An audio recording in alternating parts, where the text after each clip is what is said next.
महाभारत में अर्जुन को कौन नहीं जानता। युद्ध कला में निपुण, पराक्रमी, अपराजय योद्धा। पर क्या आप जानते हैं, एक बार अर्जुन को पराजय का स्वाद चखना पड़ा था, और वो भी अपने ही पुत्र के हाथों। अर्जुन की 4 पत्नियां थीं, द्रौपदी, सुभद्रा, उलूपी और चित्रांगदा।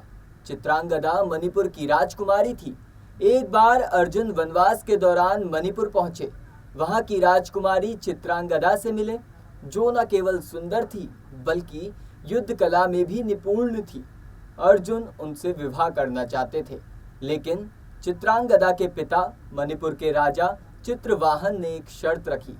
उनके कुल में हर पीढ़ी में केवल एक संतान होती है और वह ही राज्य का उत्तराधिकारी बनता है।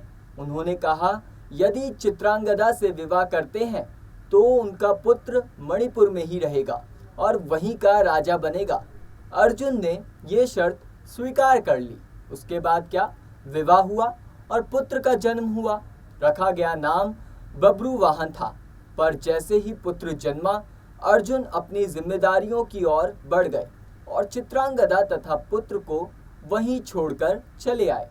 समय बीता, महाभारत युद्ध हो चुका था। युधिष्ठिर राजा बन चुके थे। एक दिन उन्होंने अश्वमेध यज्ञ का आयोजन किया। परंपरा के अनुसार यज्ञ का अश्व छोड़ा गया। अर्जुन को जिम्मेदारी मिली कि वह अश्व के पीछे जाएं और जो भी अश्व को रोके उससे युद्ध करें। अब अश्व घूमता घूमता मणिपुर पहुंचा। बब्रुवाहन अब मणिपुर के राजा बन चुके थे।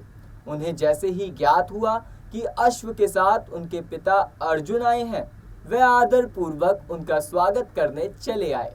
अब अर्जुन को ये सब पसंद नहीं आया। उन्होंने कहा, एक क्षत्रिय का धर्म है युद्ध करना और तुम मेरा स्वागत कर रहे हो, ये कायरता है पुत्र। अर्जुन ने बब्रुवाहन को युद्ध की चुनौती दे डाली। उधर अर्जुन की दूसरी पत्नी उलूपी, जो नाग कन्या थी, वह भी वहां पहुंची और बब्रुवाहन को युद्ध के लिए प्रेरित किया। पुत्र और पिता के बीच युद्ध हुआ, भयंकर युद्ध, और अंत में बब्रुवाहन ने अपने ही पिता अर्जुन को मृत्यु के घाट उतार दिया। यह देखकर चित्रांगदा दुख से बिलख पड़ी। उन्होंने उलूपी को इस पूरे कांड का दोषी ठहरा दिया, लेकिन तब उलूपी ने एक रहस्य बताया जो किसी को भी नहीं पता था। उन्होंने कहा, अर्जुन को श्राप मिला था जब उन्होंने भीष्म पितामह को शिखंडी की आड़ लेकर मारा था।